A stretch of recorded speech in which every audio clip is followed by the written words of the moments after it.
Sponsored by Tata 407 mini truck. सन्तानको विश्वास आमा, आमाको विश्वास गरिमा, गरिमा विकास bank, access to all.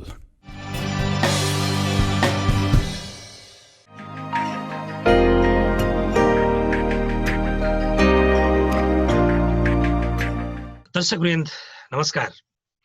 Development फोरमको यो आजको विशेष श्रृङ्खलामा यहाँलाई हार्दिक स्वागत गर्दछु।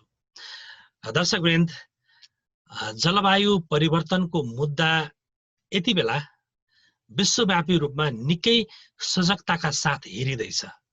विशेषतः पछिल्लो समय प्राकृतिक रूपमा देखिएका जटिलताहरू का कारण पनि जलवायु परिवर्तनका मुद्दाहरूलाई अझ मिहिन ढङ्गले केलाउनु पर्ने हो कि भनेर त्यसका नीतिगत तहमा, कार्यान्वयनको तहमा र मुलुक बीचका समन्वयका कुराहरूमा निकै जोड बल गरिँदैछ। र यही मेसोमा विश्वव्यापी रूपमा एउटा अभियान पनि सुरु हुँदैछ। यो रेड अलर्ट क्याम्पेन कै रूपमा अगाडि बढेको छ। नेपालमा पनि यसलाई विशेष ढङ्गले अगाडि बढाइँदैछ र विशेष गरी जलवायु परिवर्तनको मुद्दा भनेको यो कसलाई यसले प्रभाव पार्ने हो? यसमा कि बालबालिका पनि प्रभावित हुन्छन्, या महिला पनि प्रभावित हुन्छन्, युवा पनि हुन्छन्, या सबै हुन्छन्, अथवा कसरी प्रभाव यसले छोड्नेछ? आज हामी यही विषयलाई उठाउँदैछौँ। विशेष गरी यो रेड अलर्ट क्याम्पेन हुँदैछ, आजदेखि नै सुरु हुँदैछ र यही विषयमा केन्द्रित भएर हामी छलफल गर्ने प्रयास गर्दैछौँ। आज हामीसँग 5 जना महत्त्वपूर्ण व्यक्तित्वहरू हुनुहुन्छ। म सर्वप्रथम यो छलफलमा स्वागत गर्न चाहे सङ्घीय संसदकी माननीय सांसद विमला राई पौडेलजी हुनुहुन्छ। यहाँलाई स्वागत छ। त्यसै गरी आजको छलफलमा हामीसँग जलवायु परिवर्तन सम्बन्धी विज्ञ र सँगसँगै सेभ द चिल्ड्रेनका सल्लाहकार पनि हुनुहुन्छ, विष्णु खरेल सर हुनुहुन्छ। विष्णु सर, स्वागत छ यहाँलाई यो छलफलमा। नमस्कार सबैलाई, नमस्कार। त्यसै गरी आजको छलफलमा हामीसँग युवा अभियन्ता हुनुहुन्छ, जसले यो विशेष गरी फोहोर व्यवस्थापन अझ त्यसको पुनर्प्रयोगका लागि विशेष अभियान, यो खाली सिसी भन्ने अभियान सञ्चालन गर्दै आउनु भएको छ, आयुषी केसीजी। यहाँलाई पनि म हार्दिक स्वागत गर्दछु यो छलफलमा। धन्यवाद। त्यसै गरी अर्की युवा अभियन्ता हुनुहुन्छ, उहाँ चाहिँ Nepalese youth for climate change यो एउटा संस्था, गैर सरकारी संस्थाको प्रतिनिधित्व पनि गर्नुहुन्छ, श्रेया केसीजी। यहाँलाई पनि स्वागत गर्छु। म आजको छलफल सुरु गर्न चाहे विष्णु सरबाट सुरु गर्न चाहे। अहिले यो जलवायु परिवर्तनको मुद्दामा यो रेड अलर्ट क्याम्पेन के हो, कसरी गर्दै हुनुहुन्छ, अलिकति जानकारी गराइदिनुहोस् न। रेड अलर्ट क्याम्पेन यो सेभ द चिल्ड्रेनले हाम्रो विभिन्न यो रिजनल क्याम्पेन हो। यो हाम्रो साउथ इस्ट एसियाका विभिन्न कन्ट्रीहरूमा यो भइरहेको छ र यसले खास गरेर हामीले क्लाइमेट चेन्ज अथवा जलवायु परिवर्तनको मुद्दा, जलवायु परिवर्तनले पारेको असर र यसले पारेको चाहिँ जुन इम्प्याक्ट छ, जुन प्रभाव छ, त्यो व्यापक रूपमा विश्वमा जुन हामीले भइरहेका छौँ, सुनिरहेका छौँ, विभिन्न मिडिया अथवा विभिन्न चाहिँ हामीले आफ्नै चाहिँ अनुभवबाट पनि त्यो चाहिँ भोगेको कुरा हो। त्यसै सन्दर्भमा हामीले खास गरेर यो अभियानमा यो जलवायु परिवर्तन जुन हामी नेपाल, खास गरेर नेपालको कुरा गर्ने हो भने हामी एकदमै यसको कन्ट्रिब्युसन थोरै नेग्लिजिबल एमाउन्ट अफ कन्ट्रिब्युसन चाहिँ ग्रिन हाउस ग्यास इमिसनमा भए तापनि सबैभन्दा विश्वको चौथो मुलुकको रूपमा हामी चिनिएका छौँ यसको चाहिँ जुन प्रभावको रूपमा। र त्यसमा पनि अझ पछाडि पारिएको समुदाय, महिला र बालबालिकाको अवस्था नेपालकै सन्दर्भमा हेर्ने हो भने, विश्वको सन्दर्भमा हेर्ने हो भने एकदमै हामीसँग नगण्य रूपमा एभिडेन्सहरू जलवायु परिवर्तनले के कस्तो प्रभाव पारेको छ भन्ने कुराहरू छन् र यसले व्यापक रूपमा प्रभाव पारिरहेको कुरा हामी सबैलाई थाहा भएको कुरा हो। त्यसले गर्दाखेरि यो अभियान आज हामी सम्पूर्ण सबै देशहरूमा एकैचोटि आज लन्चिङ गर्दैछौँ र यसको मुख्य उद्देश्य बालबालिका, हाम्रा भाइ बहिनीहरू जुन वर्तमान हामीले भविष्यका लिडर भन्छौँ, तर भविष्यका लिडर मात्र होइन, वर्तमानका लिडर पनि उहाँहरू नै हुनुहुन्छ। उहाँहरूको चाहिँ एउटा जीवनमा अब कस्तो किसिमको जीवन नैको अस्तित्वमै सङ्कट परिरहेको अवस्थामा क्लाइमेट क्राइसिस, जलवायुको चाहिँ एउटा सङ्कटको अवस्था भएको हुनाले यो चाहिँ यसमा विशेष किसिमको ध्यान अन्तर्राष्ट्रिय जगतले, विभिन्न देशका सरकारहरूले अथवा दात्री संस्थाहरूले सम्पूर्ण सिभिल सोसाइटीले पनि यसमा विशेष रूपमा ध्यान दिनु पर्यो र हाम्रा भाइ बहिनीहरूको चाहिँ जुन इस्युलाई जलवायु परिवर्तनले पारेका चाहिँ मुद्दालाई चाहिँ एड्रेस गर्नको लागि हामी सबै सजग हुनु पर्यो भन्ने हिसाबले यो अभियान सुरु भएको हो। यो तपाईहरुले यो अभियान सुरु गर्दाखेरि यसको रासनाले चाहिँ के हो, यसको औचित्य चाहिँ के हो? जलवायु परिवर्तनले पारेको जुन असरप्रति सेभ द चिल्ड्रेन ग्लोबल्ली र यसको हाम्रो रिजनल अफिस र नेपालमा हामी असाध्यै चिन्तित छौँ र यो मुद्दा चाहिँ जलवायु परिवर्तन भयो कि भएन भन्ने मुद्दा नै होइन। यस बेला हामी कसरी एक्सनमा जाने हो, जलवायु परिवर्तनले ल्याएको चाहिँ जुन असर छ, यसको इम्प्याक्ट छ र यसले चाहिँ विभिन्न सेक्टरमा, चाहे त्यो मानिसको स्वास्थ्यमा होस् अथवा यसको जीविकोपार्जनमा अथवा यसले ल्याएको जुन अब हाम्रो नेपालको कन्टेक्स्टमा हो भने वाटर रिसोर्स, विश्वमा पनि वाटर रिसोर्सको जुन महामारी भइरहेछ र यसले निम्ति आउने रोगदेखि लिएर विभिन्न किसिमको एग्रिकल्चर प्रोडक्सनमा कम गर्नेदेखि यो सबै कुराले गर्दाखेरि हाम्रो बालबालिकामा पर्ने असर व्यापक भएको हुनाले हामीले चाहिँ के भने बालबालिका भाइ बहिनीहरूलाई जुन अब यो यसका एउटा चाहिँ यसको असर भनेको क्लाइमेट इन्ड्युस्ड डिजास्टर्स, जुन नेपालको कन्टेक्स्टमा 300 भन्दा बढी व्यक्तिहरूको मृत्यु भइरहेछ प्रत्येक वर्ष। मोर देन 3% चाहिँ जीडीपी लस भइरहेछ र यसको चाहिँ अब क्षति त अब लाखौं हजारौं रूपमा विश्वमा यसको चाहिँ जुन क्लाइमेट इन्ड्युस्ड डिजास्टरले जलवायु जन्य जोखिम विपदहरूले पारेको असर छ, त्यो चाहिँ समग्र चाहिँ त्यो सिनारियोमा भाइ बहिनीहरू कहाँ हुनुहुन्छ त भन्ने प्रश्न गर्दाखेरि हामी सबैले चाहिँ भाइ बहिनीहरूको जुन सवाललाई, मुद्दालाई, उहाँहरूको चाइल्ड राइट सम्बन्धी मुद्दालाई हामीले बिर्सिरहेको अवस्था, उहाँको स्पेस पनि खोज्ने अवस्था भएको हुनाले चाइल्डहरूले, युथले र चाइल्डले चाहिँ आफै मिलेर आफ्नो अभियान चाहिँ अगाडि बढाउनु पर्छ। यो मुद्दा चाहिँ साह्रै पछि परेको मुद्दा भएको हुनाले चाइल्ड र युथले चाहिँ यो क्याम्पेनलाई अगाडि बढाउनु पर्छ र नेपाल सरकारले पनि चिल्ड्रेन इन इमर्जेन्सी भनेर हुन्छ अथवा चिल्ड्रेन इन चाइल्ड रेजिलियन्स, चिल्ड्रेनको चाहिँ उत्थानशील विकासको लागि एउटा कुनै पनि किसिमको चाहिँ यसलाई बोलिने किसिमको विभिन्न अलग्गै किसिमको ऐन अथवा नीति नियमहरू पनि नभएको सन्दर्भमा त्यसमा पनि विशेष जोड गरिनु पर्यो भन्ने कुराहरू हाम्रो मुख्य यसमा उद्देश्य रहेको छ। हुन्छ सर, म फेरि आउँछु यहाँसँग। म श्रेया केसी हुनुहुन्छ, उहाँ चाहिँ Nepalese youth for climate change भन्ने संस्थाको रिप्रेजेन्ट पनि गर्दै हुनुहुन्छ। यो विशेष गरी कहाँनिर जोडिन्छन् युवाहरू, यो जलवायु परिवर्तनका असरहरू कहाँनिर फिल गरिराखेका छ युवाले चाहिँ? क्लाइमेट चेन्जको कुरा गर्दाखेरि अहिले चाहिँ हामी अर्जेन्सीको कारणले गर्दाखेरि पनि जलवायु परिवर्तन नभनेर जलवायु सङ्कट होइन, क्लाइमेट क्राइसिस, क्लाइमेट इमर्जेन्सी भनिरहेको छौँ।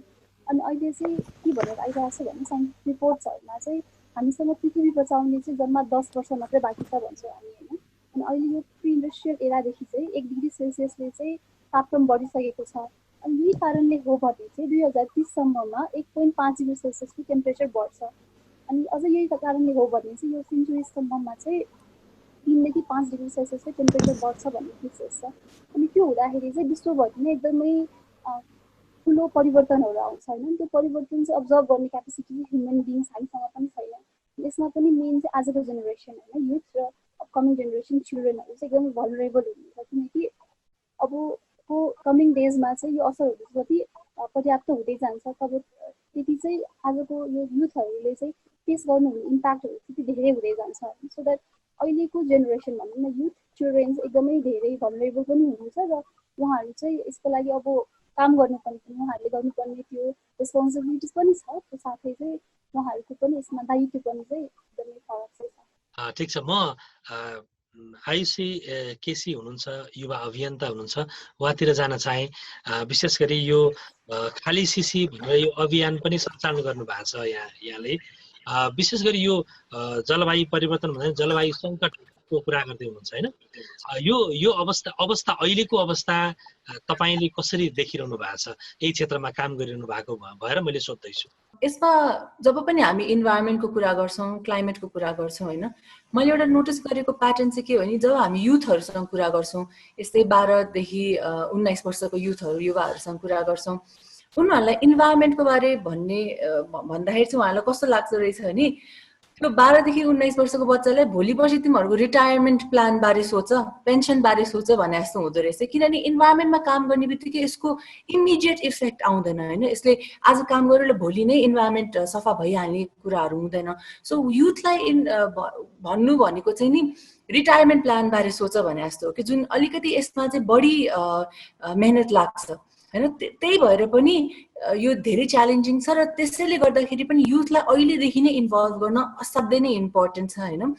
किनभने भोलि पर्सि डिसिजन मेकिङ लेभलमा, गभर्मेन्टको पोलिसी लेभलमा पनि अहिलेको युथहरू नै जाने हो। भोलि पर्सि कुनै व्यवसाय गर्नु पर्यो भने पनि युथहरू नै जाने हो। सो व्यवसाय गर्दाखेरि कसरी इन्भाइरोमेन्ट पर्सपेक्टिभलाई क्लाइमेटको पर्सपेक्टिभ लिएर काम गर्ने, जब क्रिएट गर्दाखेरि कसरी त्यस्तै भलरेबल ग्रुप्सहरूलाई इन्क्लुड गरेर जब क्रिएसनकोतिर लाग्ने, सबै युथको भोलि पर्सि डिसिजन मेकिङ पावर हुन्छ। त्यसैले पनि युथलाई इन्भल्भ गर्न असाध्यै नै इम्पोर्टेन्ट भएको हुनाले हामी खाली सिसी हाम्रो कम्पनीमा पनि हामी युथहरूसँग एक्टिभली काम गरेर हुन्छौँ। उहाँहरूको ग्रुपलाई सङ्गठन गरेर कसरी चाहिँ वेस्ट म्यानेजमेन्टमा मान्छेहरूको एटलिस्ट कन्भर्सेसन बढ्नु पर्यो, मान्छेहरूले कुरा त गर्न थाल्नु पर्यो। अहिलेको सिचुएसनमा युथहरूको इन्भल्भमेन्ट जुन लेभलको छ त्यो चाहिँ पर्याप्त छैन भन्ने तपाईँको बुझाइ हो? अझै कस्तो चाहियो भने कन्सिस्टेन्टली चाहियो कि एउटा प्रोजेक्टलाई गर्यो उहाँले रेज्युमे केलाई ल मैले गरेँ है, मैले इन्भाइरोमेन्टमा के गरेँ भने जस्तो खालको अहिले त्यस्तो खालको स्पिरिट भन्दा पनि ल मैले यो गरेको काम चाहिँ यसले सस्टेनेबल यसको इम्प्याक्ट आउनेछ र मैले गरिरहनु पर्यो काम भन्ने त्यस्तो खालको सोच परिवर्तन आउनु पर्यो। यसको लागि सबभन्दा इम्पोर्टेन्ट भनेको तपाईँको एजुकेसन हो। म बिमला राई पौडेल जो हुनुहुन्छ, माननीय सांसद हुनुहुन्छ, यहाँका धेरै विषयमा संसदमा बोलेका असाध्यै गहकिला कुराहरू सुन्न पाइएको छ। यो जलवायु सङ्कटको विषयमा चाहिँ तपाईँको अध्ययन पनि छ। पछिल्लो समय राष्ट्रिय योजना आयोगमा बसेर पनि धेरै नजिकबाट यो विषयलाई तपाईँले हेर्नु पनि भएको छ। त्यस कारणले संसदमा तपाईँको उपस्थिति यो विषयमा कस्तो छ म्याडम? जलवायु परिवर्तन अब अहिले एक किसिमको यो सबैलाई नै यो हुन्छ र यो दिस इज अ फ्याक्ट भन्ने खालको कुरा यो चाहिँ एकदमै सोचमा आइसकेको छ। नेपाल सरकार चाहिँ संसारभरि हेर्दाखेरि नेपालको देशलाई हेर्दाखेरि, नेपाल देश हेर्दाखेरि चाहिँ संसारभरि जलवायु परिवर्तनले जति जोखिम पारेको छ त्यसमा संसारभरिको देशहरूमा तुलना गर्दा नेपाल चौथो जोखिमपूर्ण देशमा पर्छ। यसले पनि यसको महत्त्व, यसलाई यो सवाललाई हामीले चाहिँ तुरुन्तै रेस्पोन्स गर्नुपर्छ भन्ने यसको महत्त्व चाहिँ दर्शाउँछ। अहिले अब यो सेभ द चिल्ड्रेनले बालबालिकामा फोकस गरेर जलवायु परिवर्तनको विषयलाई अगाडि राखेको रहेछ। मलाई एकदम खुसी लाग्यो। यो विषयमा छलफल गर्नुपर्छ, अझै बढी नै गहन रूपमा छलफल गर्नुपर्छ।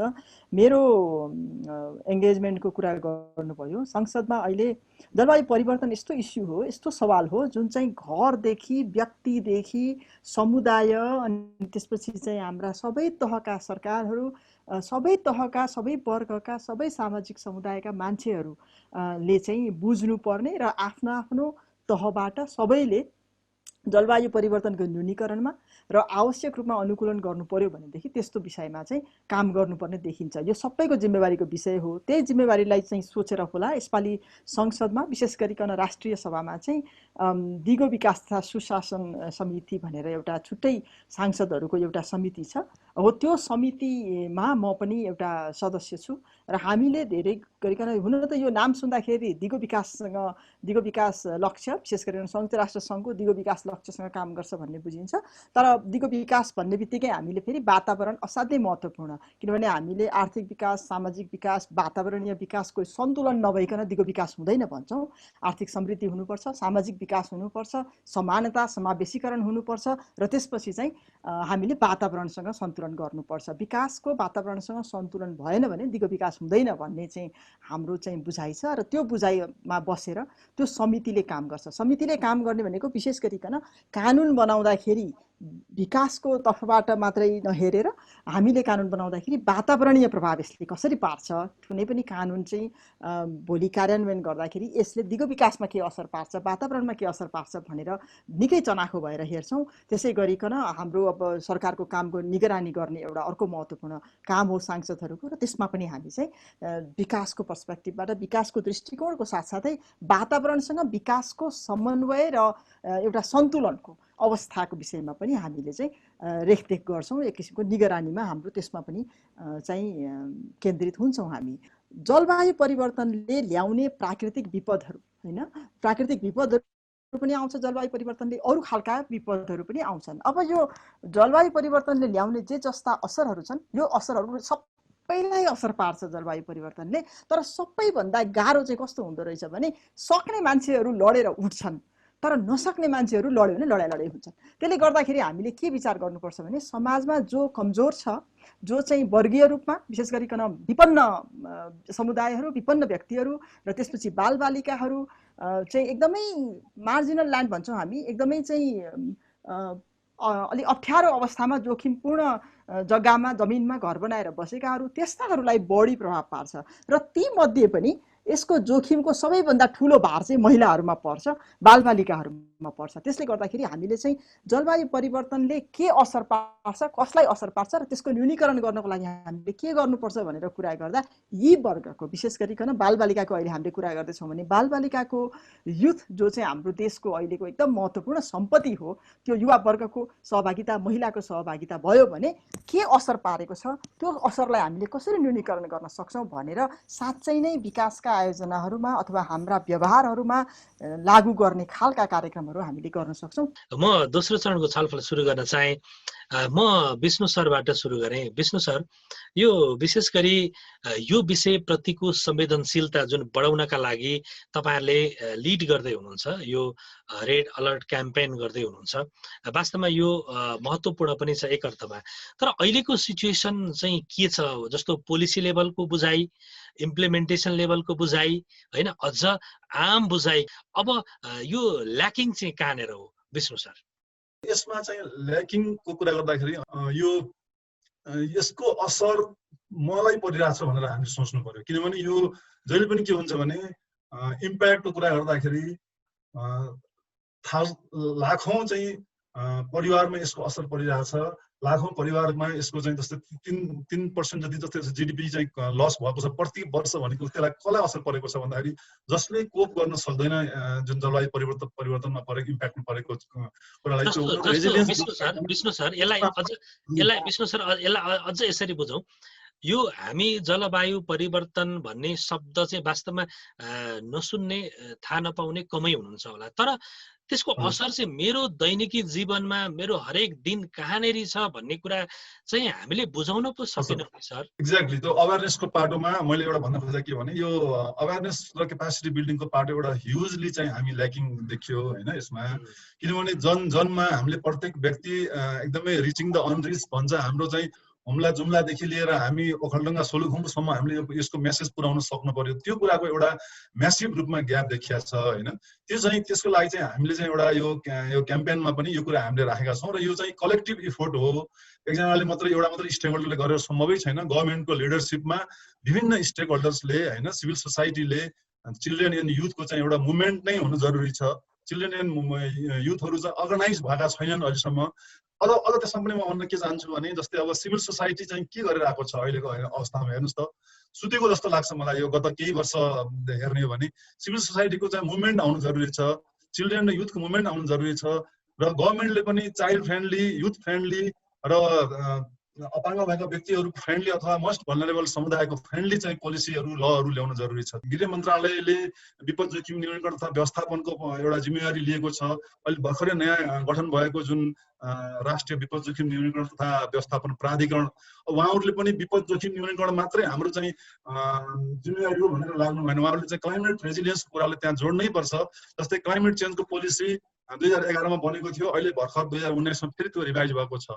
त्यो 26 पेजको त्यो पोलिसीमा चिल्ड्रेनको शब्द एक ठाउँमा मात्रै मैले भेटेँ कि हेर्नुहोस् न। अब त्यो कति चाहिँ गौण, कति चाहिँको सेन्सिटिभिटी, जो व्यक्ति एकदमै पीडामा मारमा परिरहेको छ उहाँहरूलाई पोलिसीले, लले, कानुनले राम्रोसँग बोल्नु पर्ने, त्यो नबोलिएको अवस्था चाहिँ छ अहिलेको अवस्थामा।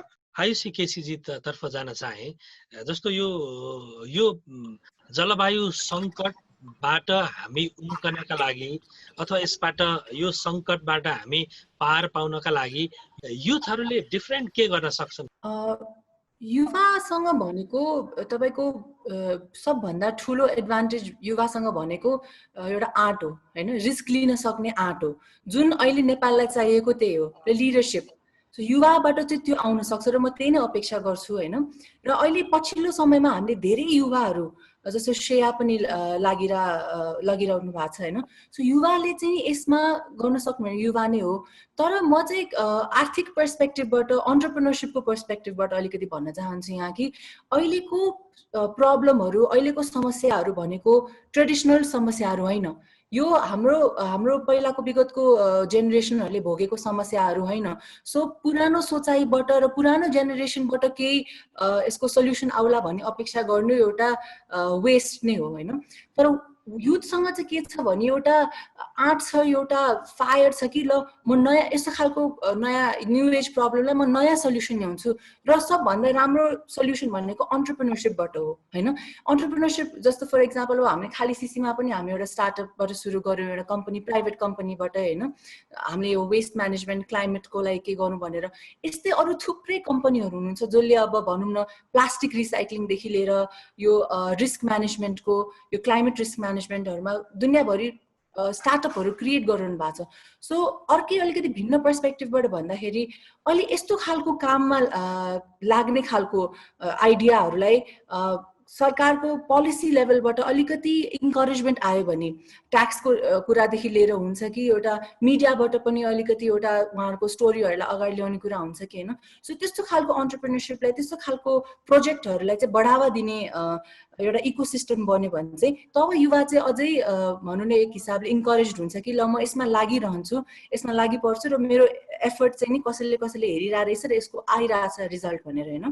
हुन्छ, हामीसँग महेश्वर ढकाल सर जोडिनु भएको छ। उहाँ चाहिँ वन तथा वातावरण मन्त्रालय अन्तर्गत जलवायु परिवर्तन व्यवस्थापन महाशाखाका प्रमुख पनि हुनुहुन्छ। महेश्वर सर, यहाँलाई स्वागत गर्छु सर। महेश्वर सर, अहिले यो क्लाइमेट चेन्जको यो थ्रेड चाहिँ तपाईँले के देख्नु भएको छ?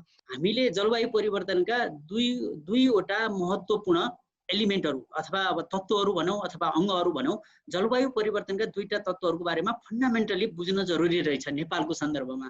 त्यो भनेको के भने एउटा चाहिँ टेम्परेचर, तापक्रम। अब पृथ्वीको तापक्रम बढेको छ भन्ने कुरा छ, यो कसरी बढेको छ, अनि 1.5 डिग्री पेरिस एग्रिमेन्टले भनेको कति हो, त्यसलाई कसरी बुझ्ने, त्यो ग्लोबल रेनफल, प्रिसिपिटेसन। नेपाल जस्तो ल्यान्डलक डेभलपिङ कन्ट्री, पहाडी कन्ट्री जहाँ चाहिँ तपाईँको चाहिँ वर्षा सिजनमा आउने पानी, जसलाई तपाईँले चाहिँ अब भनौँ न अतिवृष्टि, अनावृष्टि, खण्डवृष्टि, यसबाट देखिने अब जति पनि इफेक्टहरू, त्यो भनेको पानी अत्यधिक पर्दा पहाडमा पहिरो आउँछ, अनि त्यो खोलाको किनारमा गएर बाढी आउँछ र तराईमा गएर डुबान हुन्छ। र त्यसबाट मान्छेहरू कसरी पीडित छ, हामी नेपालीहरू अथवा हाम्रो दाजुभाइ दिदीबहिनीहरू हामी कसरी पीडित छौँ, त्यसमा पनि गरिब निमुखाहरू कसरी पीडित छन्, त्यसमा महिला अनि बालबालिका अनि त्यसपछि सिनियर बुवाआमाहरू कसरी पीडित हुनुहुन्छ, त्यो कुरालाई हामीले चाहिँ सिस्टमेटिक तरिकाले एकपछि अर्को हामीले बुझ्नु पर्यो। पहिला त्यसको फन्डामेन्टल भ्यालुहरू, भ्यालु भनेको प्रिन्सिपलहरू, त्यसको बुझ्नु पर्यो। त्यो बुझिसकेपछि त्यसलाई एड्रेस गर्नको लागि हामी कसरी जाने र कहाँबाट स्टार्ट गर्ने भन्ने कुरामा हामी बुझ्नु पर्यो। त्यसो हुँदा नयाँ भाइ बहिनीहरूको लागि मेरो एउटा रिक्वेस्ट के हो भने प्रिसिपिटेसन र रेनफलको थ्योरेटिकल कन्सेप्ट, यसका नलेजहरू र यसका प्रिन्सिपलहरूलाई बुझेर अनि हामीहरूले कस्तो किसिमको प्र्याक्टिस अप्नायौँ भने, कस्तो किसिमको पोलिसी बनायौँ भने र कस्तो किसिमको एक्सनहरू हामीले चाहिँ इम्प्लिमेन्ट गऱ्यौँ भने ती हाम्रा जति पनि जोखिमहरू छन् तिनलाई चाहिँ न्यूनीकरण गर्न सकिन्छ, तिनलाई नियन्त्रण गर्न सकिन्छ र हाम्रो सोसाइटी मोर रेजिलियन्ट, मोर एउटा उत्थानशील भनौँ अथवा अनुकूलित भनौँ, त्यो लाइनमा जान्छ भन्ने कुरामा हामीहरू गाइड भएर जानुपर्छ। एउटा पाटो थियो। अर्को चाहिँ मैले युवा भाइ बहिनीहरूको सन्दर्भमा जति पनि जोखिमको बारेमा कुरा गर्दाखेरि मैले हेर्छु हामीसँग एकदमै राम्रो तथ्याङ्क डाटाबेसहरू छैन। हामी एभिडेन्स बेस, प्रमाणको आधारमा बोल्ने, प्रमाणको आधारमा लेख्ने त्यस्तो कल्चर हामीमा अझै भइसकेको छैन। युवा पिँढीहरू पनि एकदम फेसबुकमा एउटा फोटो टाँस्यो अनि त्यसपछि त्यो फोटोको ठाउँमा भयङ्करै विश्व नै जित्ने जस्तो गरेर आफूलाई एकदम अभियन्ता क्याम्पेनर गराएको देखाउने, तर चाहिँ रियल ग्राउन्डमा एउटा खुर्सानीको बिरुवा पनि घरमा नरोप्ने अथवा एउटा बिरुवा पनि नरोप्ने, त्यस्तो किसिमको एक्सट्रिम सिचुएसनबाट हामी पनि कतिपय भाइ बहिनीहरू गुज्रेको अवस्था म देख्छु। यसलाई अब हामीले कसरी अगाडि लाने त भनेर भन्दाखेरि चाहिँ यसमा कसरी गरौँ भने यो चाहिँ मिडियाहरू अनलाइन भयो, इलेक्ट्रोनिक भयो, प्रिन्टेड भयो, त्यो क्याम्पेनलाई पनि कन्टिन्यू गरौँ। त्यसलाई अलिक एकुरेसीमा, अलिक तथ्यमा, फ्याक्टमा आधारित भएर, तर एट द सेम टाइम हामीले त्यसलाई च्यालेन्ज गर्ने भनेको हामीले के गर्नु पर्यो भने हामीले चाहिँ उत्पादकत्वमा वृद्धि गर्ने खालका क्याम्पेनहरू गर्नु पर्यो। हामीले यस्तो नगर उस्तो नगर भनेर अरू धेरैलाई अर्थी उपदेश दिन त भयङ्कर सजिलो छ, किनभने फेसबुकमा एउटा मेसेज टाँस्दा पनि हुन्छ।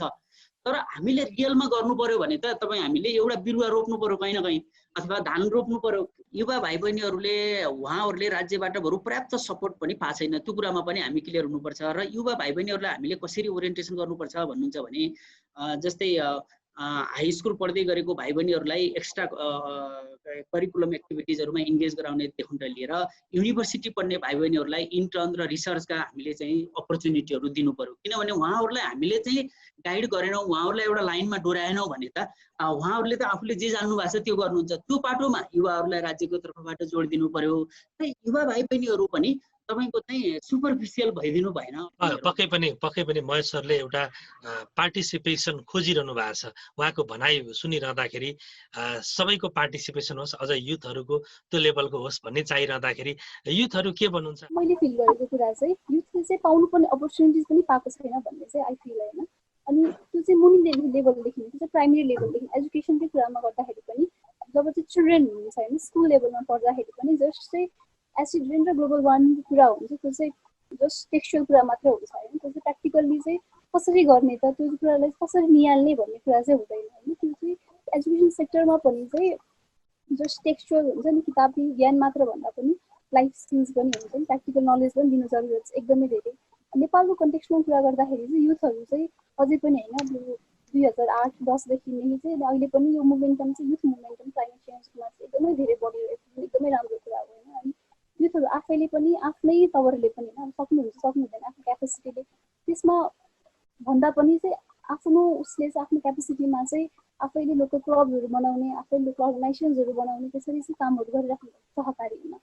अनि यो भनिराख्दाखेरि चाहिँ मैले पनि के फिल गर्छु भने युथहरू आफूले पनि चाहिँ रिसर्चमा होइन, एजुकेसन डाटा फ्याक्टमा चाहिँ स्टडी गर्नुपर्ने जरुरत छ। तर त्यो सँगसँगै चाहिँ अरूमा हुने जुन प्रेसराइज गर्नुपर्ने, गभर्मेन्टलाई प्रेसराइज गर्नुपर्ने कुरा, इन्टरनेसनल कम्युनिटिजलाई प्रेसराइज गर्नुपर्ने कुरा, अनि आफूले इन्डिभिजुअली पनि चेन्ज गर्नुपर्ने कुरा होइन। अनि के पनि भनिन्छ भने आफूसँग अवेरनेस छ होइन, त्यो नलेज छ, तर चाहिँ त्यो नलेजले अरूलाई चाहिँ उसले के भन्ने अब जवाफदेही बनाउन सकेन भने त्यो चाहिँ काम लागेन भन्छ। स्कुल लेभल पढ्दाखेरि अथवा +2 पढ्दासम्ममा, मैले +2 पनि साइन्समै गरेँ होइन, तबसम्म पनि मलाई क्लाइमेट चेन्ज भनेको कुरा चाहिँ थाहा थिएन होइन। क्लाइमेट चेन्ज भनेको जलवायु परिवर्तन भनेर थाहा थियो, तर त्यो अर्जेन्सी हुन्छ नि जुन चाहिँ हामी अहिले एकदमै क्लाइमेट चेन्ज भन्दैनौँ, अहिले हामी क्लाइमेट इमर्जेन्सी, क्लाइमेट क्राइसिस भनिरहेको छौँ होइन। त्यो अर्जेन्सी चाहिँ मैले कहिले पनि बुझेको थिइनँ। मैले अघि पनि भने त्यसमा चाहिँ जस्ट एयर पल्युसन भनेको पर्सन, तर त्यसमा पनि लोकल कुराहरू के छ भन्ने कुरा चाहिँ हामी पढ्नु बुझेन क्या, त्यो कुरा चाहिँ टेक्स्टमा पनि। ठिक छ, म माननीय विमला राई पौडेलज्यूतर्फ जान चाहिँ विशेष गरी अब यति बेला जुन हामी सङ्कटमा छौँ भनिराखेका छौँ, यो बेलामा अब व्यवहारिक रूपमा गर्नुपर्ने कुराहरू अभियानका रूपमा अभियन्ताहरूले अगाडि बढाउने कुराहरू एउटा पाटो छ, सँगसँगै एउटा पोलिसीको ग्याप पनि महसुस भइराखेको अवस्थामा अब सङ्घीय संसदको हैसियतले के भन्नुहुन्छ? वास्तवमा हाम्रो जनजीवनमा विशेष गरिकन बालबालिकामा के असर पार्छ भन्ने कुरा चाहिँ महत्त्वपूर्ण कुरा हो। जलवायु परिवर्तनले सबैभन्दा ठुलो असर अहिले हामीले देखेको कृषिमा परेको छ। किन भन्नुहुन्छ भने कहिले धेरै पानी पर्छ, कहिले पानी पर्दैन, धेरै सुक्खा हुन्छ, खानेपानीका मुहानहरू सुकेका छन्, कृषिमा नयाँ खालका रोगहरू आएका छन्, नयाँ खालका हाम्रा रोगहरू साथसाथै किराहरू पनि आएका छन्। यसपालि सलहमै पनि देखिसक्यौँ हामीले होइन। अनि यसले प्रत्यक्ष रूपमा कुनै पनि घरमा चाहिँ खाद्य सुरक्षामा असर पार्छ। कृषिमा असर पार्नु भनेको, कृषिको उत्पादन घट्नु भनेको किसान मात्रै पीडित हुने होइन, हामी दाल चामल किनेर खाने मान्छे पनि पीडित हुने हो, किनभने धेरै उत्पादन बजारमा आउँदैन, त्यो नआइसकेपछि महँगोमा किन्नुपर्ने हुन्छ।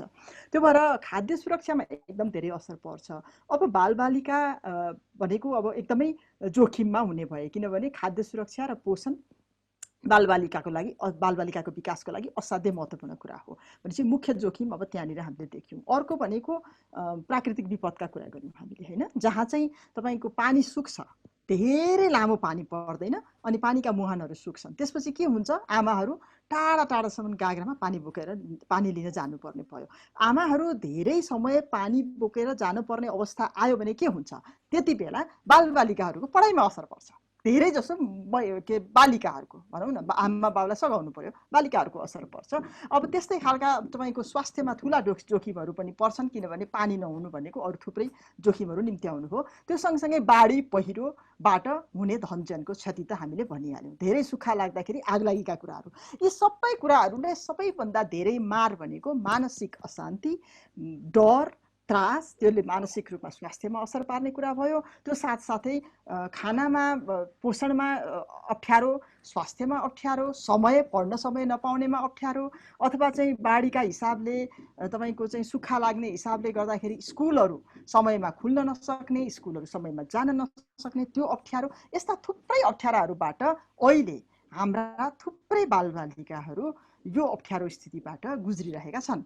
अब सांसदले के गर्ने, मैले चाहिँ अघि पूर्ववक्ता साथीहरूले भनिसक्नु भएको छ, सबैभन्दा महत्त्वपूर्ण कुरा भनेको जनचेतना हो। यो जलवायु परिवर्तनको असरलाई हामीले कसरी न्यूनीकरण गर्न सक्छौँ र जे असर पर्छ जसलाई हामीले चाहिँ न्यूनीकरण गर्न सक्दैनौँ त्यसबाट सकेसम्म कम क्षति कसरी गर्ने भनेर त्यसलाई जस्तो हामीले अनुकूलन भन्छौँ। सांसदहरूले भन्ने भनेको जनचेतना बढाउने काम गर भनेर सरकारलाई भन्ने हो। अनि सरकारले गर्ने भनेको चाहिँ शिक्षाका, विशेष गरिकन शिक्षाका करिकुलमहरू चाहिँ रिभाइज गर्नु पर्यो, जलवायु परिवर्तनका कुराहरू त्यहाँ राख्नु पर्यो भन्ने एउटा महत्त्वपूर्ण कुरा छ। अर्को महत्त्वपूर्ण कुरा भनेको तपाईँको स्थानीय तहमा एउटा क्याम्पेन जस्तो के एउटा चाहिँ अभियान जस्तो गरेर यस्ता खालका असरहरूलाई यसरी हामीले न्यूनीकरण गर्न सक्छौँ भनेर चाहिँ थुप्रै खालका सङ्घ संस्थाहरूलाई परिचालन गरेर, विशेष गरिकन अघि युवा वर्गलाई कसरी परिचालन गर्न सकिन्छ हामीले भन्ने कुरा भएको थियो। जनचेतनालाई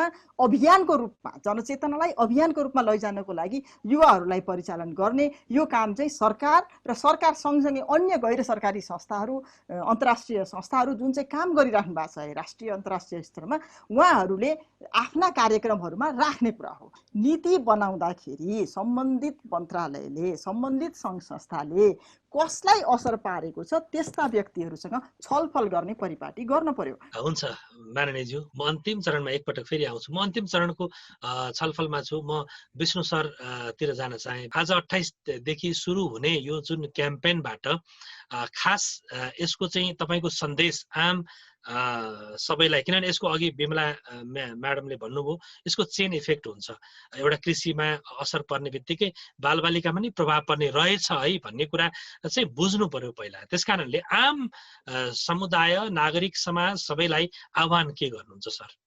मैले अलिकति हजुरले भनेको प्रश्नभन्दा अगाडि दुईटा कुरा जोड्न लागेँ। यहाँ हाम्रो युवा र स्कुल सम्बन्धी भर्खरै हाम्रो श्रेया जीले भन्नुभयो, जुन मैले 12 क्लाससम्म त क्लाइमेट, जलवायु परिवर्तन र वातावरणको बारेमा त्यति पढेकै थिएन भन्नुभयो उहाँले, अथवा जलवायु परिवर्तन गरेर विशेष गरेर त्यो कुरालाई विशेष गरेर अब सायद हाम्रो यो सङ्घीय संसदजी पनि यहाँ हुनुहुन्छ, हाम्रो के अरे वन मन्त्रालयको हाम्रो प्रमुख पनि हुनुहुन्छ यहाँ हाम्रो डाक्टर साहब। त्यसकारण चाहिँ के भने स्कुलमा, हाम्रो स्कुल लेभलदेखि नै हाम्रो चाहिँ जलवायु परिवर्तन र इन्भाइरोमेन्ट सम्बन्धी कोर्स करिकुलममा यो कुराहरू राखिनुपर्छ, जुन अहिलेसम्म फाटाफुट्टा भए पनि कुनै विषयमा, तर त्यो एउटा कन्क्रिट रूपमा नभएको अवस्थाले गर्दाखेरि त्यो बुझाइ चाहिँ एकदमै कम। किन अवेरनेस र क्यापासिटी बिल्डिङ भन्ने बित्तिकै त्यो एउटा पहिलो स्टेपमा यहाँ जानुपर्छ होला। दोस्रो स्टेप भनेको के भने युवालाई, जुन युवा हाम्रो चाहिँ सम्पत्ति हो, देशकै सम्पत्ति हो, युवा एउटा एसेट्स भएको हुनाले उहाँहरूलाई उहाँको चाहिँ पनि इन्ट्रेस्ट के हो त भनेर बुझेर त्यो एड्रेस गर्ने गरी प्राइभेट सेक्टर्स मोबिलाइजेसन अथवा इकोनोमिक इम्पावरमेन्टमा युवालाई लगानी गर्दै यो प्राइभेट सेक्टर्सलाई इन्सेन्टिभाइज गर्ने पोलिसी जुन ल्याउनु पर्यो। ल्यान्ड युज प्लानिङको कुराहरूलाई एकदमै व्यापक रूपमा, किनभने क्लाइमेट इन्ड्युस डिजास्टर अहिले व्यापक रूपमा पूर्व मेचीदेखि पश्चिम महाकालीसम्म जुन बाटोमा हामीले कुनै ठाउँमा जाने अवस्थै छैन, बाटो बन्द भइरहेछन्, त्यसले गर्दाखेरि त्यो कुरालाई गभर्मेन्टले ल्याउन एकदमै जरुरी छ र पोलिसी भए पनि त्यसलाई कार्यान्वयनमा एकदमै गर्नु जरुरी देखिएको छु। अर्को तेस्रो कुरा यहाँ के गर्न जरुरी छ भने इभिडेन्स बेस्ड चाहिँ हाम्रो पोलिसी अथवा इम्प्लिमेन्टेसन हुनु पर्यो। जस्तै अब खास गरी के छ भने हामीसँग नेपाल सरकारको मैले क्लाइमेट यो जलवायु परिवर्तन नीति 2019 को चाहिँ हेर्दै गर्दाखेरि त्यहाँ यो रिसर्चमा इन्भेस्ट गर्ने भनेर त्यहाँ स्ट्राटेजी छ यो अहिलेको जुन 2019 मा। तर त्यसमा एभिडेन्स जेनेरेट चाहिँ नेपाल सरकारकै लिडरसिपमा व्यापक रूपमा गर्न जरुरी छ। कसलाई कस्तो किसिमको इम्प्याक्ट परिरहेछ र हामीले चाहिँ पोलिसी बनाउँदाखेरि के कुरामा ध्यान दिनुपर्छ। जुन विश्वका अन्य मुलुकहरूले ठुलो लगानी चाहिँ त्यो रिसर्चमा एभिडेन्स जेनेरेसनमा गरिरहेको हुन्छ, जुन हाम्रो नेपालको कन्टेक्स्टमा साह्रै न्यून छ, अलमोस्ट छैन भन्दा पनि हुन्छ। त्यसकारण चाहिँ यो यसमा चाहिँ विशेष रूपमा ध्यान दिनु जरुरी छ। जसले गर्दाखेरि पोलिसी चाहिँ रिस्क इन्फर्म, क्लाइमेट रिस्क र डिजास्टर रिस्क इन्फर्म पोलिसीहरू बनिसकेपछि मात्रै हाम्रा चाहिँ डेभलपमेन्टहरू पनि त्यही अनुसारले बन्छन् र हाम्रो चाहिँ यो सङ्कटको अवस्थालाई हामी नेपालले केही न केही हदसम्म चाहिँ गर्न सक्छौँ। हाम्रो चाहिँ इन्भेस्टमेन्ट चाहिँ लोकल लेभलमा लोकलाइजेसन भन्ने कुरा जुन छ हाम्रो विश्वव्यापीमा पनि ग्रान्ड बार्गेनदेखि लिएर विभिन्न कुरा आइरहेको छ। लोकल लेभलमा इन्भेस्टमेन्ट चाहिँ व्यापक रूपमा बढाउन जरुरी छ। यी कुरा भन्दा भन्दै मैले अन्तमा दुईटा कुरा के थप्न चाहन्छु भने यो सबै काम गर्नको लागि पोलिटिकल कमिटमेन्ट एकदमै जरुरी हुने रहेछ। 2017 मा विपद जोखिम न्यूनीकरण तथा व्यवस्थापन ऐन बन्यो, प्राधिकरण पनि स्थापना भयो। तर के भने कोभिड-19 जुन हाम्रो जुन अहिले विश्वलाई अहिले सङ्कट गरिरहेको अवस्था छ, कोभिड जुन चाहिँ हामीलाई थाहा छ इन्भाइरोमेन्टमा जलवायु परिवर्तन चाहिँ ह्युमन इन्टरभेन्सनले गर्दाखेरि भएको कुरा हामीलाई थाहा छ।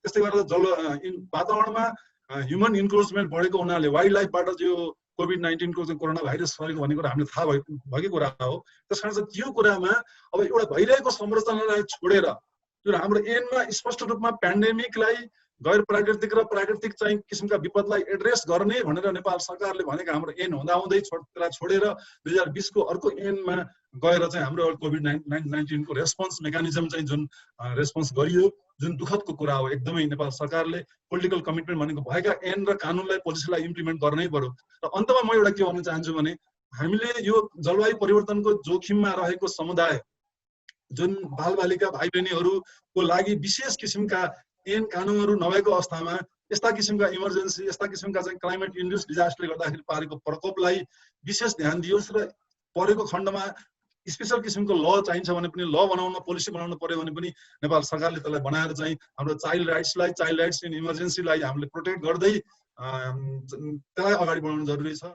मैले चाहिँ यो अब कुनै पनि किसिमका यो चाइल्ड रेजिलियन्सका अभियानमा व्यक्तिगत रूपमा पनि मैले संस्थाको तर्फबाट पनि नेपाल सरकारले गरेको कुनै पनि कार्यक्रममा सपोर्ट गर्न पूर्ण रूपमा तयार छु। हुन्छ, म अन्तिम चरणमा छु। श्रेयाजी, अब तपाईहरुको यो क्याम्पेन जुन गर्दै हुनुहुन्छ, हिजो तपाईले नि भन्नुभयो स्कुल पढ्दाखेरि केही पनि थाहा थिएन 12 कक्षासम्म भनेपछि अब धेरैलाई बुझाउने जिम्मा अब तपाईको काँधमा आएको छ। अब कसरी बुझाउनुहुन्छ, कसरी लाग्नुहुन्छ यो क्याम्पेनमा? यो कुरा गर्दाखेरि चाहिँ हाम्रो जुन युथ नेटवर्क छ, Nepalese youth for climate action भन्छौँ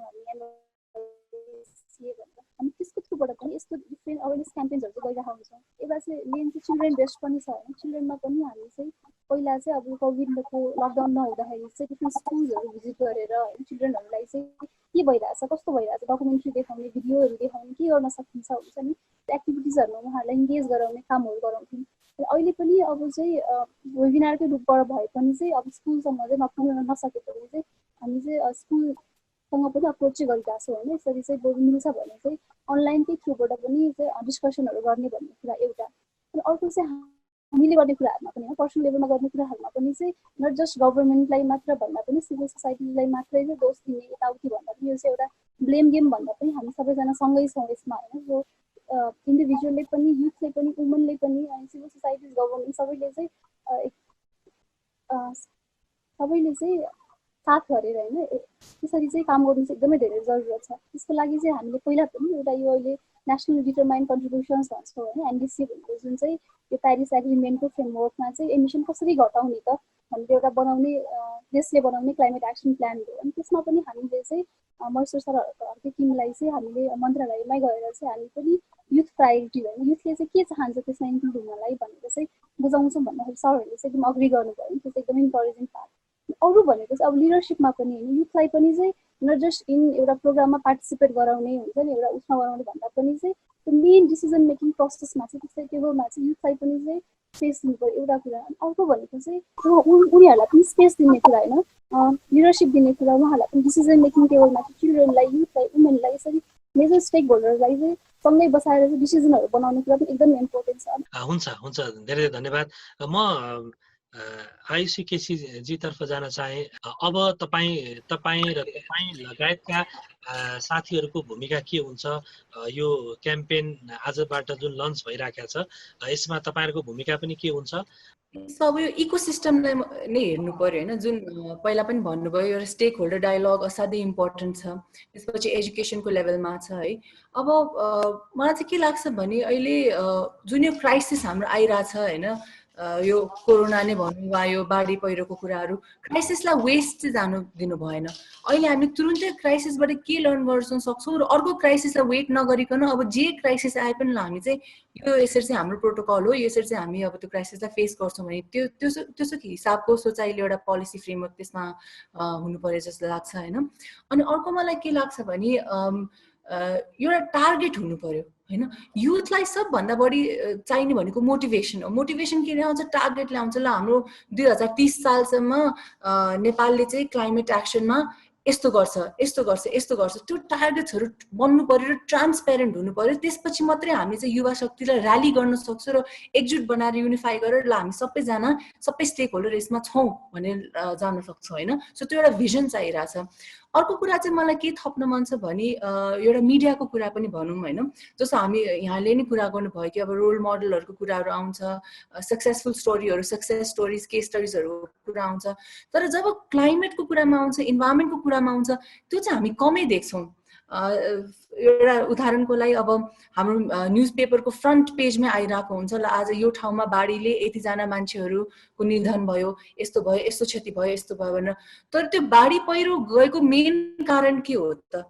क्लाइमेट क्राइसिसको कुराहरू। त्यो कुराहरू चाहिँ main leading newspaper leading news पोर्टलहरूको फ्रन्ट हेडलाइन न्युजमा कहिले पनि आउँदैन होइन, to be very honest. So मिडियाको पनि I think as a stakeholder ठुलो रोल छ। किनभने प्राइभेट कम्पनीले, सरकारले गर्न सक्ने भनेको कतिसम्म सीमित हुन्छ।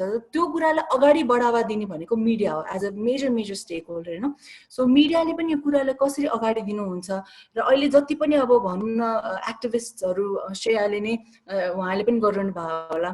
सो त्यो एक्टिभिजमहरूलाई अझै एउटा स्पटलाइट दिने काम भयो भने चाहिँ त्यसपछि त्यो युथले भन्न चाहेको, पोख्न चाहेको कुराहरू त्यो प्लेटफर्म र पोलिसी लेभलसम्म पुग्ने सक्ने एउटा प्लेटफर्म चाहिँ मिडिया हुनसक्छ जस्तो लाग्छ मलाई। तर त्योभन्दा सबभन्दा इम्पोर्टेन्ट चाहिँ स्टेक होल्डर डायलग नै हो। विमलाजीले पनि भन्नुभयो, विष्णु सरले पनि भन्नुभयो होइन। सो को इन्भल्भ छ त्यस्तो खालको स्टेक होल्डर डायलग कन्टिन्युअस हुनु पर्यो र क्राइसिसलाई कुर्ने होइन कि अबको क्राइसिसलाई चाहिँ हामी यसरी नियन्त्रण गर्न सक्छौँ भन्ने खालको त्यस्तो खालको फ्रेमवर्कले चाहिँ नि पोलिसीहरू हुनु पर्यो। र अगेन म फेरि रिपिट गर्छु, अन्टरप्रेन्योरसिपलाई, स्टार्टअप्सलाई, उद्यमलाई चाहिँ नि अझै बढावा दिने, यस्तो खालको प्रब्लमलाई सल्भ गर्न सक्ने खालको अन्टरप्रेन्योरसिप उहरूलाई प्रोजेक्टहरूलाई चाहिँ बढावा दिने खालको पोलिसिज आउनु पर्यो।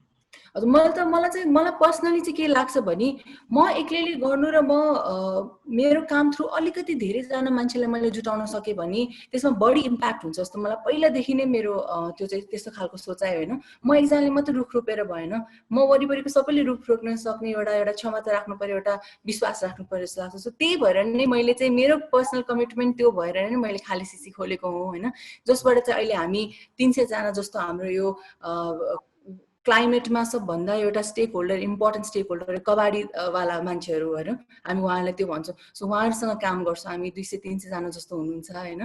सो मेरो पर्सनल कमिटमेन्ट चाहिँ त्यही कमिटमेन्टलाई ध्यान राखेर चाहिँ मैले खाली कन्टिन्यू गर्छु भन्ने होइन तपाईँको कमिटमेन्ट। हाम्रो भिजन नै छ 2030 सम्म नेपाललाई टप 20 रिसाइक्लिङ नेसन कसरी बनाउने भन्ने। तर यसमा त हामी एक्लै लागेर अवश्य पनि हुँदैन। यो म डाक्टर महेश्वर ढकालज्यूतर्फ जान चाहेँ।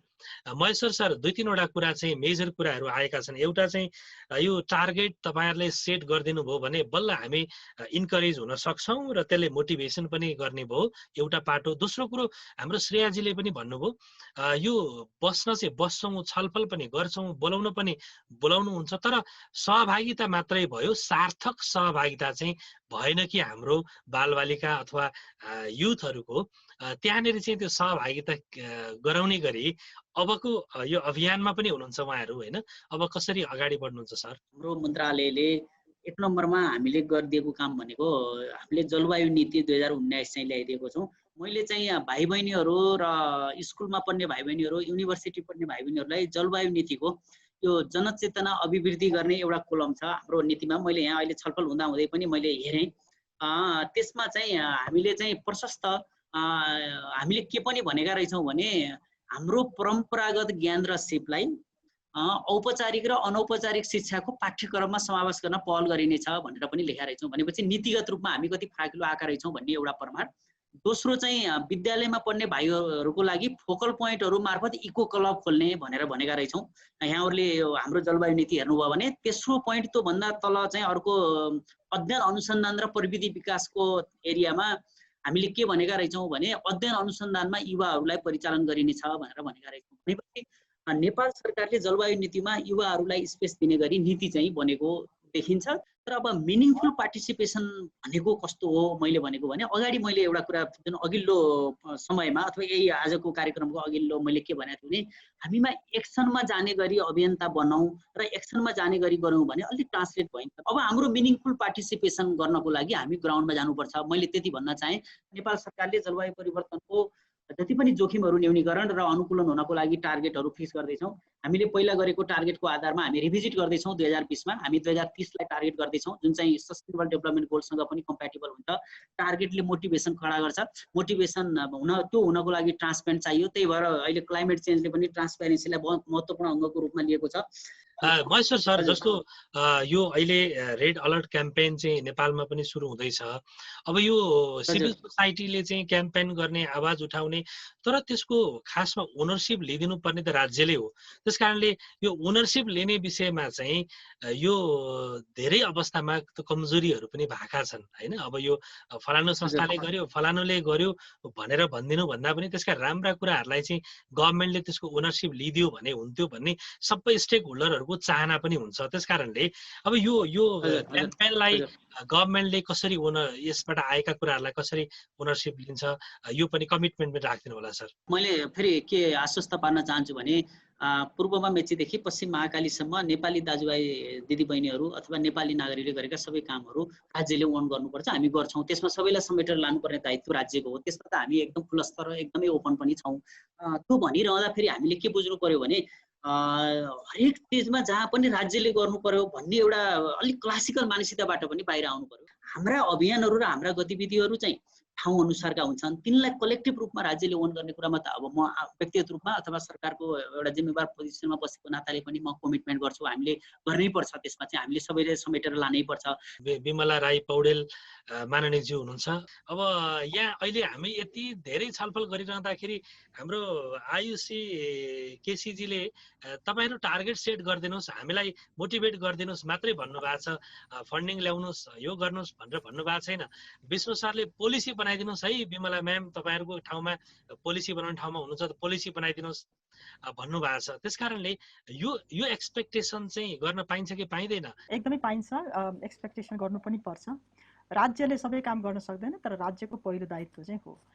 राज्यको दायित्व पनि हो र त्यो साथसाथै के पनि सबैले काम गर्न सक्ने, सबैले योगदान गर्न सक्ने वातावरण बनाउनु पनि राज्यको अर्को दायित्व हो। यदि यो वातावरण हामीले राम्रोसँग बनायौँ भनेदेखि सबै पक्ष, सबै सङ्घ संस्था, सबै व्यक्तिहरू चाहिँ यो जलवायु परिवर्तनको विपदसँग जुझ्नको लागि आफ्नो आफ्नो तहबाट योगदान गर्न सक्छन् र गर्नुपर्छ जस्तो मलाई लाग्छ। एउटा कुरा के भने वातावरण र आर्थिक समृद्धि, वातावरणको संरक्षण र आर्थिक समृद्धि यो दुईटा सँगसँगै गएन भने, यो दुईटा सन्तुलित अवस्थामा गएन भनेदेखि अप्ठ्यारो हुन्छ भन्ने कुरा हामीले देखिराखेका छौँ। मैले अघि पनि भने हामीसँग दिगो विकास तथा सुशासन समिति छ राष्ट्रिय सभाभित्र।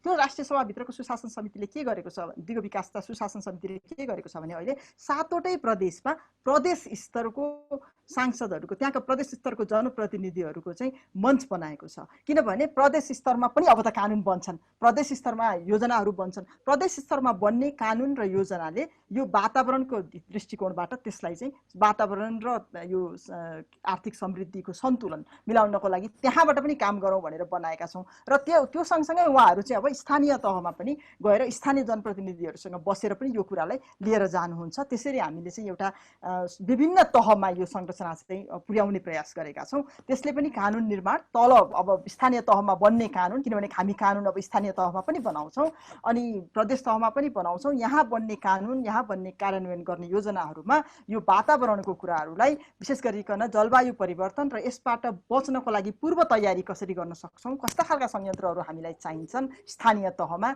जसले गर्दाखेरि आपत परेको बेलामा उद्धार गर्न सकियोस्, पुनरुत्थान गर्न सकियोस्, बचाउन सकियोस् धनजनलाई र साथसाथै अनुकूलनको लागि काम गर्न सकियोस्। यो हैसियतमा हामीले चाहिँ विभिन्न तहमा जनप्रतिनिधिहरूको सञ्जाल बनाएका छौँ र यो सञ्जालले काम गर्छ भन्ने चाहिँ मलाई विश्वास लाग्छ।